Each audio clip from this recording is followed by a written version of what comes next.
اکثر جاپانیوں کی طرح قبول اسلام سے قبل میرا بھی کوئی مذہب نہ تھا، حتیٰ کہ فرانسیسی لٹریچر کی اعلیٰ تعلیم کے لیے پیرس آ گئی اور وہاں کی ایک یونیورسٹی میں داخلہ لے لیا۔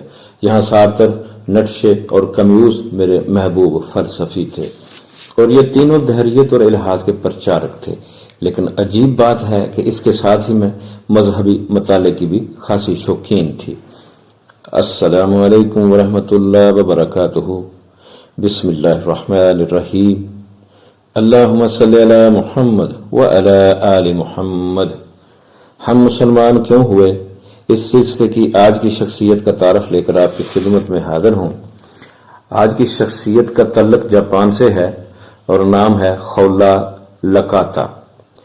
تو ان کی داستان شروع کرنے سے پہلے آپ میرا یوٹیوب چینل سبسکرائب کر دیں اور بیل آئیکن بھی پریس کر دیں تاکہ اس طرح کی ایمان فروز کہانیاں اور داستانیں آپ تک بار وقت پہنچتی رہیں۔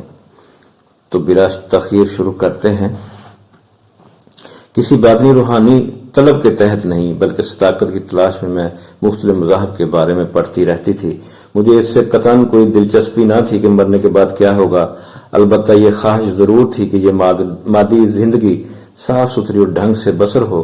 تاہم اکثر خیال آتا کہ مذہب کے حوالے سے محنت اور جستجو کرتے ہوئے میں اپنا وقت ضائع کر رہی ہوں، لیکن محض تجسس کے تحت میں اسلام کے سوا ہر مذہب کے بارے میں مطالعہ کرتی رہی۔ اسلام کو میں اس قابل نہیں سمجھتی تھی کہ اس کے بارے میں سوچا بھی جائے۔ اس زمانے میں میرا تاثر یہ تھا کہ اسلام بت پرستی کا ایک مذہب ہے جسے جاہل اور گموار لوگ ہی اختیار کیے ہوئے ہیں۔ اللہ تعالیٰ مجھے معاف کرے۔ چنانچہ سب سے پہلے میں نے عیسائیوں سے دوستانہ تعلقات استوار کیے اور بائبل کا مطالعہ شروع کر دیا۔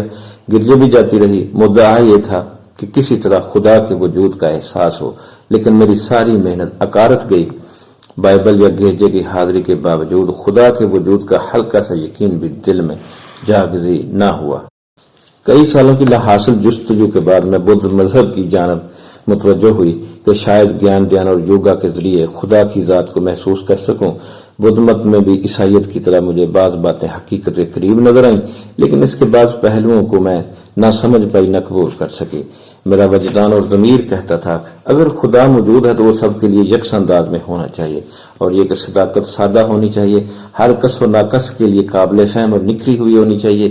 عیسائیت اور بدھ مت کے مطالعے کے دوران یہ بات میرے لیے بہت بڑا گنجلک بن گئی۔ خدا کا قرب حاصل کرنے کے لیے آخر روزمرہ کی عمومی زندگی کو ترج دینا اور معاشرے سے کٹ جانا کیوں ضروری ہے؟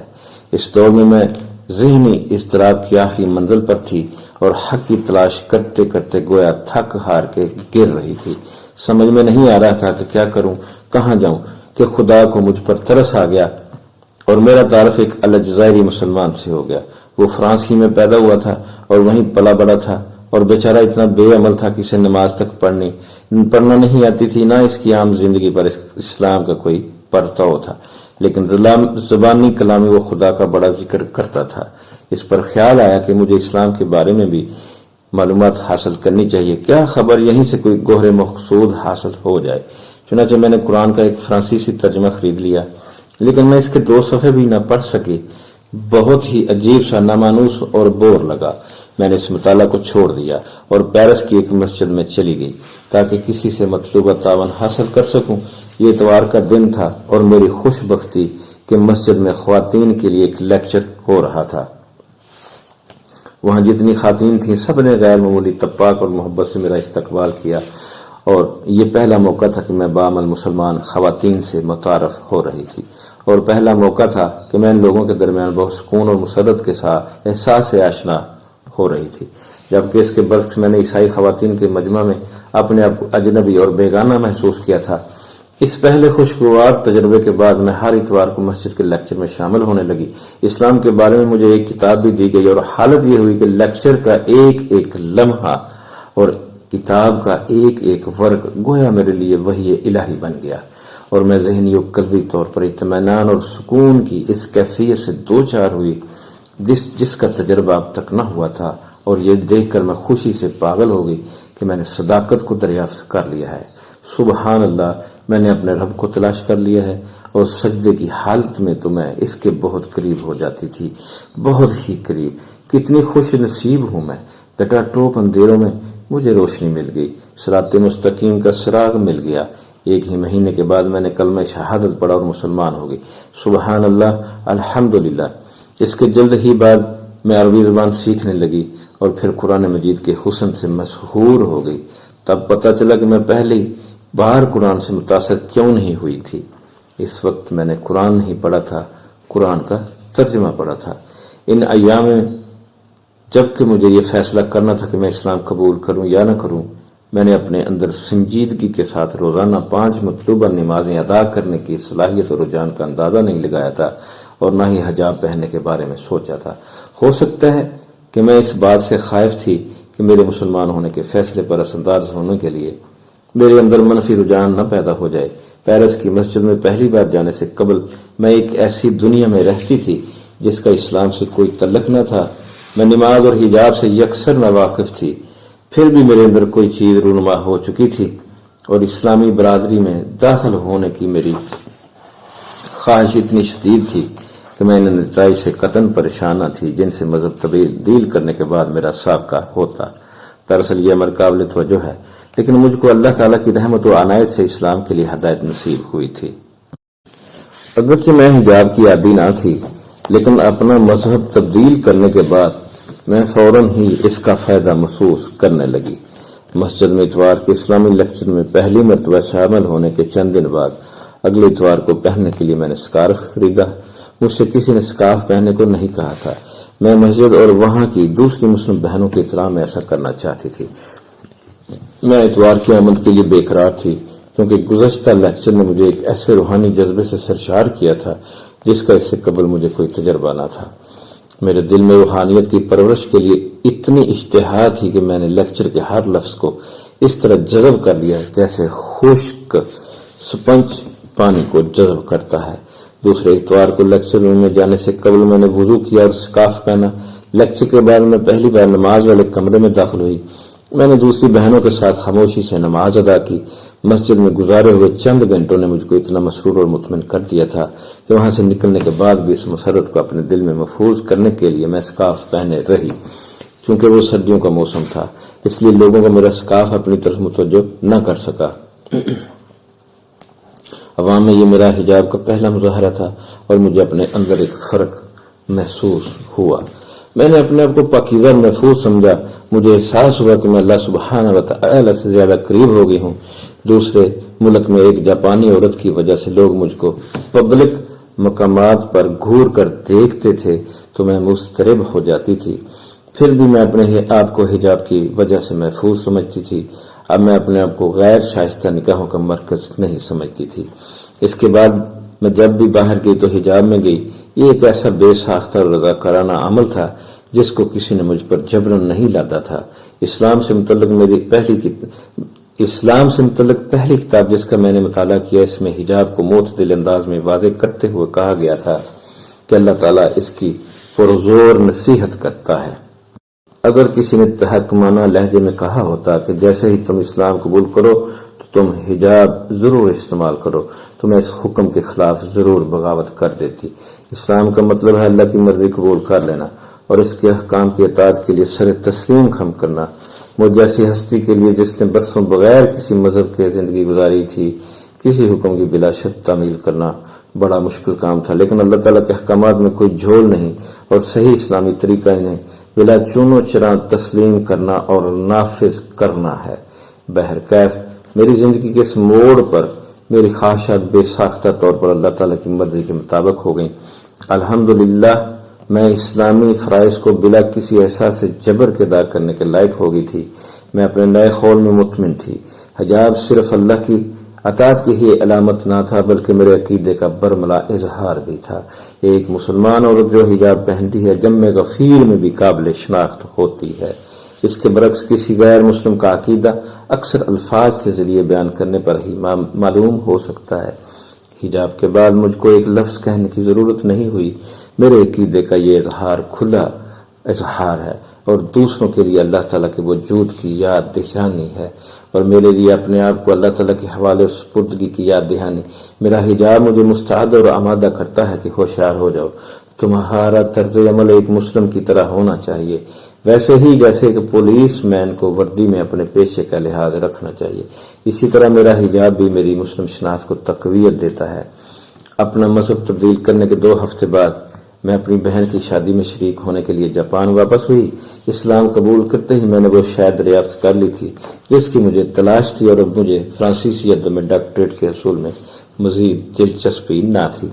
اس کے بجائے میرے جذبات عربی اور قرآن سیکھنے کی طرف مائل ہو گئے، اس لیے میں نے تہیہ کر لیا کہ فرانس واپس نہ جاؤں گی۔ ایک چھوٹے سے جاپانی قصبے میں رہنا یقیناً ایک آزمائش تھی۔ میں نے ماضی قریب ہی میں مذہب تبدیل کیا تھا، اسلام سے متعلق میری معلومات بھی کم تھیں، نیز دوسرے مسلمانوں سے مکمل طور پر علیحدہ بھی تھی، تاہم اس علیحدگی نے میری اسلامی معلومات کو وسیع کر دیا۔ روزانہ پنجگانہ نماز کی ادائیگی اور ثقافت کے استعمال نے میری اسلامی شناخت کو مستحکم کرنے میں معاونت کی اور میرے تعلق باللہ کو تقویت دی۔ میں تنہائی میں اکثر اللہ سے اپنا تعلق استوار کر لیتی تھی۔ میں جس طرز کا لباس زیب تن کرتی تھی، اب اس میں پہلی بار بڑی تبدیلی ہوئی۔ اسلام عورتوں کو پبلک میں اپنے جسم کی ساخت کی نمائش سے منع کرتا ہے، اس لیے مجھے اپنے بہت سے کپڑوں کو ترک کرنا پڑا جو میری جسمانی ساخت کو پرکش بناتے تھے۔ منی اسکرٹ، پینٹ، ہاف پینٹ اور چھوٹی آستین کے بلاؤز حجاب سے مطابقت نہ رکھتے تھے، اس لیے میں نے اپنے لیے پاکستانی طرز کی شلوار اور جمپر بنایا۔ جب لوگ میرے نئے انوکھے فیشن کو گور کر دیکھتے تو اس سے مجھ کوئی پریشانی نہیں ہوتی تھی۔ مذہب تبدیل کرنے کے 6 ماہ بعد میں نے مصر کا سفر کیا۔ میں نے اپنی عربی اور اسلامی متعلق شدید خواہش کی تکمیل کسی مسلم ملک میں کرنے کا عزم مصمم کیا تھا۔ مصر میں صرف ایک جاپانی شخص کو جانتی تھی۔ میرے میزبان کے گھر میں کوئی انگریزی نہیں بولتا تھا۔ میں اپنی میزبان کو پہلی نظر میں دیکھ کر سخت متحیر ہوئی۔ وہ سر سے پاؤں تک بشمول چہرہ سیاہ لباس میں ڈھکی ہوئی تھی۔ اس سے قبل میں نے فرانس میں ایک عورت کو چہرے کے نقاب کے ساتھ سیاہ لباس میں دیکھا تھا۔ میں نے ایک بڑی اسلامی کانفرنس میں شرکت کی تھی۔ وہاں ان مسلم عورتوں کے درمیان جو رنگین لباس سے بے تن کیے ہوئے تھیں اور سکارف لگائے ہوئے تھیں، اس کی موجودگی بڑی انوکھی معلوم ہوئی۔ میں نے پھر غور کرنا شروع کیا، یہ ایک ایسی عورت ہے جو عرب رسم و رواج کے بندھن میں جکڑی ہوئی ہے اور اسلام کی اصل تعلیم سے نابلد ہے۔ اس وقت میری اسلامی تعلیمات محدود تھیں۔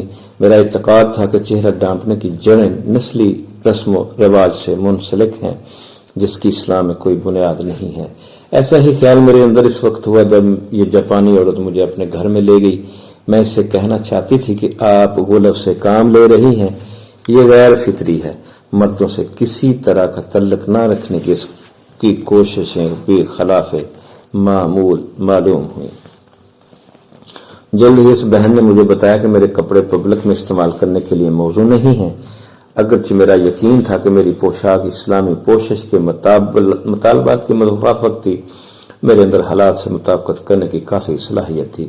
مشہور مقولہ ہے کہ جب روم میں رہو تو وہی کرو جو رومی کرتے ہیں۔ میں نے ایک سیاہ لباس اور ایک لمبا سیاہ سر پوش جس کو دوپٹہ کہا جاتا ہے بنوایا۔ اس طرح میں چہرے کے علاوہ مکمل طور پر ڈھک گئی۔ میں نے نقاب کے متعلق بھی سوچا۔ فضا کے مستقل گرد و غبار سے محفوظ رہنے کے لیے یہ ایک عمدہ شے لگی، لیکن میری میزبان بہن نے کہا کہ اس کی کوئی ضرورت نہیں ہے۔ ہو سکتا ہے کہ انہوں نے یہ سوچ کر کہا کہ میں جاپان میں اس پر عمل نہ کر سکوں گی، یا میرا یہ خیال صحیح نہیں ہے۔ ان بہنوں کا یقین محکم تھا کہ چہرہ چھپانا ان کے مذہبی فرائض کا ایک جزو ہے۔ زیادہ تر وہ بہنیں جن سے میں متعارف ہوئی تھی نقاب لگاتی تھیں۔ قاہرہ جیسے بڑے شہر میں ان کی تعداد کم تھی۔ کچھ لوگوں کو مبینہ طور پر تکلیف ہوئی اور میرا کالا دوپٹہ دیکھنے کے باوجود بھی گلے ملے۔ عموماً مغرب زدہ مصری مرد برقع پوش عورتوں سے دور رہتے تھے اور انہیں الاخوات کہہ کر پکارتے تھے۔ لوگ ان کے ساتھ خصوصی احترام اور نرمی کا رویہ رکھتے تھے۔ یہ بہنیں خاص حد کے اندر ہی دکھائی دیتی تھیں۔ عموماً برقع پوش خواتین اپنے عقیدے کی زیادہ پابند تھیں۔ وہ جو معمولی سکارف لگاتی تھی یا بالکل ہی نہیں استعمال کرتی تھیں، وہ اپنے فرائض کی ادائیگی سے مکمل طور پر غیر متعلق معلوم ہوتی تھیں۔ قبول اسلام سے قبل میں چست پینٹ اور منی اسکرٹ زیب تن کیا کرتی تھی، لیکن اب میری لمبی پوشاک نے مجھے بے حد مسرور کیا اور میں نے سمجھا کہ میں ایک شہزادی کی طرح ہوں۔ ساتھ ہی ساتھ میں نے اس کو زیادہ آرام دہ پایا۔ میں نے سیاہ پوشش کو ناپسند نہیں کیا۔ اس کے برعکس میں نے قاہرہ جیسے غبار آلودہ شہر میں اپنی کالی پوشاک کو زیادہ موزوں پایا۔ میری مسلم بہنیں اپنی پوشاک اور دوپٹہ میں بڑی دلکش لگتی تھیں اور جب اپنے چہرے سے نقاب اٹھاتی تھیں تو اندرونی نور نمایاں ہوتا تھا۔ میں اپنے قیام قاہرہ کے دوران سیاہ برقع میں بہت خوش تھی۔ بہرکیف میرے اندر اس وقت منفی رد عمل ہوتا تھا جب میری مصری بہنیں مجھے مشورہ دیتی تھیں کہ جب میں جاپان واپس جاؤں تو وہاں بھی اسی طرح رہوں۔ مجھے اس بات پر خفگی اور ندامت ہوئی کہ اس وقت جو میں سوچتی تھی وہ نادانی تھی۔ میری دانش میں اسلام عورتوں کو اپنی سطر پوشی اور شخصیت کو پوشیدہ رکھنے کی تلقین کرتا ہے۔ اس کے حکم کی تعمیل میں کوئی عورت برقع کا جو طرز پسند کرے استعمال کر سکتی ہے۔ ہر سماج کا اپنا ایک فیشن ہوتا ہے۔ میرا تصور تھا کہ اگر میں جاپان کی گلی میں لمبی سیاہ پوشاک زیب تن کر کے منظر عام پر آؤں گی تو مجھے پاگل سمجھا جائے گا۔ میں نے اپنی مصری بہنوں سے مباحثہ کرتے ہوئے کہا کہ میری نئی پوشاک سے جاپانیوں کو گہرا صدمہ ہوگا اور کوئی میری بات نہیں سنے گا۔ وہ اسلام کو صرف اس کے ظاہری ہی سے رد کر دیں گے اور اس کی تعلیمات کو سننے اور سمجھنے کی کوشش نہیں کریں گے۔ بہرحال مصر میں اپنے قیام کے اختتام تک میں اپنے لمبے لباس کی عادی ہو گئی تھی اور اسے جاپان میں بھی پہننے کا خیال تھا۔ حالانکہ مجھے اپنے ملک میں سیاہ لباس زیب تن کرنے میں اب بھی تکلف تھا، اس لیے میں نے کچھ ہلکے رنگ کے لباس اور دوپٹے بنائے۔ اس طرز کی پوشاک زیب تن کیے ہوئے میں ایک بار پھر اپنے وطن واپس ہوئی۔ جاپان میں مسلمانوں کی تعداد بہت کم ہے، کوچہ بازار میں وہ نظر نہیں آتے، تاہم میرے سفید دوپٹے کے تئیں جاپانیوں کا رویہ ہمت افزا تھا۔ مجھے اس ضمن میں نہ تو ناپسندیدگی اور نہ ہی تصحیح کا سامنا کرنا پڑا۔ لوگوں نے مان لیا تھا کہ میرا تعلق کسی خاص مذہب سے ہے، لیکن وہ یہ نہ جانتے تھے کہ کس سے ہے۔ میں نے ایک لڑکی کو اپنی ساتھی سے دھیرے سے یہ کہتے سنا کہ میں بدھ مذہب کی راہبہ ہوں۔ دراصل اسلام قبول کرنے سے بہت پہلے میرے اندر ایک مذہبی راہبہ کی زندگی گزارنے کی زبردست خواہش تھی۔ یہ بڑا دلچسپ پہلو ہے کہ ایک مسلم اور عیسائی یا بدھسٹ راہبہ کی خارجی ہیبت میں بڑی حد تک مشابہت ہے۔ ایک بار پیرس کے سفر میں ایک کیتھولک راہبہ کے ساتھ کار پر سفر کر رہی تھی۔ ہم میں اتنی مشابہت تھی کہ میں بمشکل اپنے تبسم کو روک سکی۔ کیتھولک راہبہ کا لباس اپنے آپ کو اللہ کے لیے وقف کر دینے کی علامت ہوتا ہے اور اس کے لیے احترام کیا جاتا ہے اور یہی اس کی پہچان بھی ہوتا ہے۔ ٹھیک اسی طرح سے مسلم عورت کا حجاب بھی اللہ تعالیٰ کی اطاعت و فرمانبرداری کا مظہر ہوتا ہے۔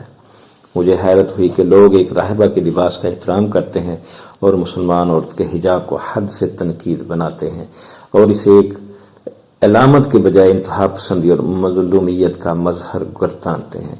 ایک بار ٹرین میں ایک بزرگ نے مجھ سے دریافت کیا کہ میں کیوں یہ نرالی طرز کا لباس پہنتی ہوں۔ میں نے وضاحت کی کہ میں مسلمان ہوں اور عورتوں سے اسلام کا مطالبہ ہے کہ وہ غیر مردوں سے اپنا جسم پوشیدہ رکھیں، کیونکہ کمزور طبیعت کے مردوں کو عورتوں کی دلکشی اور حسن کی تحریض کو روکنے میں پریشانی ہوتی ہے۔ آپ یہ کہہ سکتے ہیں کہ ایک شخص ہمیشہ عورتوں کی طرف جنسی جذبہ کے تحت نہیں دیکھتا ہے، یہ صحیح ہے، لیکن مسئلہ ان کے ساتھ ہوتا ہے جو ایسا کرتے ہیں۔ ان غیر معمولی جنسی زیادتیوں اور جرائم پر غور کیجیے جو بہت سے معاشروں میں وقوع پذیر ہوتے ہیں۔ ہم ان حادثوں کو مردوں کے اعلی اخلاق اور ضبط نفس کی تلقین کر کے نہیں روک سکتے۔ اس کا حل صرف اسلامی طرز حیات ہی میں مضمر ہے جو عورتوں کو ہدایت کرتا ہے کہ وہ اپنے آپ کو پردے میں رکھیں اور مردوں سے تعلق رکھنے سے ممکنہ حد تک اجتناب کریں۔ ایک چھوٹے سکرٹ کی وضاحت ان الفاظ میں کی جا سکتی ہے کہ اگر آپ کو میری ضرورت ہے تو مجھے لے جا سکتے ہیں، جبکہ حجاب صاف طور سے یہ بتاتا ہے کہ میں آپ کے لیے ممنوع ہوں۔ بزرگ اس وضاحت سے کافی متاثر دکھائی دیے، شاید اس لیے کہ وہ آج کل کی عورتوں کے ہجان انگیز فیشن کو ناپسند کرتے تھے۔ وہ میرا شکریہ ادا کرتے ہوئے ٹرین سے یہ کہتے اتر گئے کہ کاش ہمارے پاس اسلام سے متعلق گفتگو کرنے کے لیے مزید وقت ہوتا۔ جاپانی لوگ عموماً مذہبی گفتگو کے عادی نہیں، تاہم میرے حجاب نے اسلام پر گفتگو کا دروازہ کھول دیا۔ میرے گھر میں صرف میرے والد صاحب کو میرے متعلق زیادہ تشویش تھی کیونکہ میں مکمل پردے میں رہتی تھی۔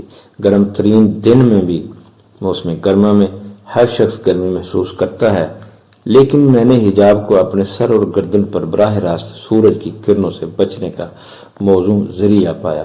شاید میرے عزیز و اقارب میرے قریب رہنے کو اپنے لیے غیر موزوں سمجھتے تھے، تاہم میں اپنی چھوٹی بہن جو نکر پہنے ہوئی تھی کی ران دیکھ کر مضطرب ہو گئی۔ اپنا مذہب تبدیل کرنے سے پہلے بھی کسی عورت کے جسم کی ساخت کا منظر جو اس کی جلد سے چپکے ہوئے باریک لباس جھلکتا تھا مجھے پریشان کر دیتا تھا۔ مجھے محسوس ہوتا تھا کہ میں نے کوئی ایسی شے دیکھ لی ہے جس کو مجھے نہیں دیکھنا چاہیے تھا۔ اگر یہ بات مجھے پریشان کر سکتی ہے جبکہ میں ہم جنس ہوں تو یہ مردوں کو کتنا متاثر کرتی ہوگی، اس کا تصور مشکل نہیں ہے۔ جاپان واپس آنے کے 3 ماہ بعد میں اپنے شوہر، ایک جاپانی مسلمان سے جو قاہرہ میں زیر تعلیم تھے، میں نے اپنے مصر کے قیام کے آخری ایام میں ان سے شادی کر لی کے ساتھ سعودی عرب گئی جہاں انہیں ملازمت مل گئی۔ میں نے اپنے چہرے کو چھپانے کے لیے ایک چھوٹا سا سیاہ کپڑا بنا لیا تھا جس کو نقاب کہا جاتا ہے۔ یہ میں نے اس لیے نہیں بنایا تھا کہ میں نے قاہرہ والی بہن کے طرز پر سوچنا شروع کر دیا تھا، مثلا یہ کہ پردہ ایک مسلمان عورت کے مطلوبہ لباس کا ایک جزو ہے، بلکہ میرا خیال تھا کہ چہرہ اور ہتھیلی کھلی رکھنے کی اجازت تھی۔ تاہم مجھے سعودی عرب جانے اور چہرے کا نقاب لگانے کی شدید خواہش تھی۔ مجھے یہ جاننے کا اشتیاق و تجسس تھا کہ پردے کے اندرون سے مجھے کیسا لگے گا۔ ریاض پہنچنے کے بعد میں نے دیکھا کہ سبھی عورتیں چہرے کا نقاب نہیں لگائے ہوئے تھیں۔ غیر مسلم عورتیں اپنے سروں کو ڈھکے بغیر لاپرواہی کے ساتھ اپنے شانوں پر سیاہ بار ڈال رہی تھیں۔ بہت سی غیر ملکی مسلم عورتیں پردہ نہیں کرتی تھیں، پھر بھی تمام سعودی عورتیں سر سے پاؤں تک مکمل طور پر پردے کا استعمال کرتی تھیں۔ پہلے مجھے حیرت ہوتی تھی کہ مسلم بہنیں برقع کے اندر آسانی سے کیسے سانس لے سکتی ہیں۔ اس کا انحصار عادت پر ہے، جب کوئی عورت اس کی عادی ہو جاتی ہے تو کوئی دقت نہیں ہوتی۔ پہلی بار میں نے نقاب لگایا تو مجھے بڑا عمدہ لگا، بلکہ انتہائی حیرت انگیز۔ ایسا محسوس ہو گیا میں ایک اہم شخصیت ہوں۔ مجھے ایک ایسے شاہکار کی مالکہ کا احساس ہوا جو اپنی پوشیدہ مسرتوں سے لطف اندوز ہو۔ میرے پاس ایک خزانہ تھا جس کے بارے میں کسی کو معلوم نہ تھا، جسے اجنبیوں کو دیکھنے کی اجازت نہ تھی۔ ریاض میں ابتدائی چند مہینوں تک صرف میری آنکھیں کھلی رہتی تھیں، لیکن جب میں نے جاڑے کا برقع بنایا تو اس میں آنکھوں کا باریک نقاب بھی شامل کر لیا۔ اب میرا پردہ مکمل تھا، اس سے مجھے یکگون آرام ملا۔ اب مجھے بھیڑ میں کوئی پریشانی نہ ہوتی تھی۔ مجھے محسوس ہوا کہ میں مردوں کے لیے غیر مرئی ہو گئی ہوں۔ آنکھوں کے پردے سے قبل مجھے اس وقت بڑی پریشانی ہوتی تھی جب اتفاقیہ طور پر میری نظریں کسی مرد کی نظروں سے ٹکراتی تھیں۔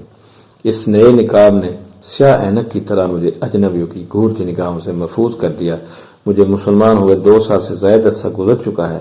میرے ماحول اور مذہبی شعور کے ساتھ ساتھ میرا حجاب 5 بار تبدیل ہوا۔ فرانس میں اپنا مذہب تبدیل کرنے کے فوراً بعد میں نے ہم رنگ فیشنیبل لباس اور سکارف استعمال کیے۔ سعودی عرب میں اب میں سر سے پاؤں تک مکمل سیاہ نقاب میں پوشیدہ ہوں، اس لیے مجھے حجاب کے آسان ترین طرز سے مکمل طرز کا تجربہ ہے۔ کئی سال قبل جب ایک جاپانی مسلمہ سر پر دوپٹہ لگائے ہوئے ٹوکیو کی ایک مسلم تنظیم میں نظر آئی تو جاپانی مسلم عورتوں نے اس سے کہا کہ وہ اپنے لباس کے معاملے میں دوبارہ غور کرے، کیونکہ اس طرز کے لباس سے جاپانیوں کو تکلیف ہوتی ہے۔ اس وقت جاپان میں بہت کم مسلم عورتیں اور اپنے سروں کو چھپاتی تھیں۔ اب زیادہ سے زیادہ جاپانی عورتیں اسلام قبول کر رہی ہیں اور مشکل حالات کے باوجود سروں تک کو چھپا رہی ہیں۔ وہ سب یہ تسلیم کرتی ہیں کہ وہ اپنے حجاب پر نازاں ہیں اور اس سے ان کی ایمان و یقین کو تقویت ملتی ہے۔ باہر سے حجاب کو دیکھ کر کوئی شخص اس شے کا تصور ہی نہیں کر سکتا جو اس کے اندرون سے مشاہدہ ہوتا ہے۔ ہم اس معاملے کو 2 مختلف زاویہ ہائے نظر سے دیکھتے ہیں۔ غیر مسلم کو اسلام ایک جیل خانہ کی طرح نظر آتا ہے جس میں کسی طرح کی آزادی نہیں ہے، لیکن اسلام میں رہ کر ہمیں سکون، آزادی اور ایسی مسرت کا احساس ہوتا ہے جس کو کسی اور شکل سے نہیں سمجھا جا سکتا۔ ایک پیدائشی مسلمان کہہ سکتا ہے کہ وہ اسلام کو سب سے بہتر طرز حیات سمجھتا ہے کیونکہ وہ اس سے ابتدا ہی سے واقف ہوتا ہے اور باہر کی دنیا کے کسی اور تجربے کے بغیر وہ بڑا ہوتا ہے۔ میں نے نام نہاد آزادی اور جدید طرز حیات کی دل فریبیوں اور لذتوں کو خیر بات کہہ کر اسلام کا انتخاب کیا ہے۔ اگر یہ درست ہے کہ اسلام ایک ایسا مذہب ہے جو عورتوں پر ظلم کر رہا ہے تو آج یورپ، امریکہ، جاپان اور دوسرے ممالک میں بہت سی خواتین اسلام کیوں قبول کر رہی ہیں؟ کاش کہ لوگ اس پر روشنی ڈالتے۔ کوئی شخص تعصب کی اینک لگا کر کسی ایسی عورت کے مرتبے کا مشاہدہ کرنے کے لائق نہیں ہو سکتا جو حجاب میں پر اعتماد، مطمئن اور پرسکون اور باوقار ہو، جس کے چہرے پر مظلومیت کا سایہ تک نہ ہو۔ قرآن مجید ان لوگوں کو اندھا کہتا ہے جو اللہ تعالیٰ کی نشانیوں کے منکر ہیں۔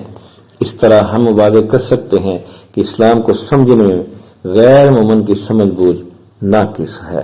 الحمدللہ آج کی شخصیت کا تعارف بھی مکمل ہوا۔ انشاءاللہ کسی دوسری شخصیت کا تعارف لے کر آپ کی خدمت میں پھر حاضر ہوں گا۔ تب تک کے لیے اجازت، اللہ حافظ۔ اللہ آپ کا حامی و ناصر ہو۔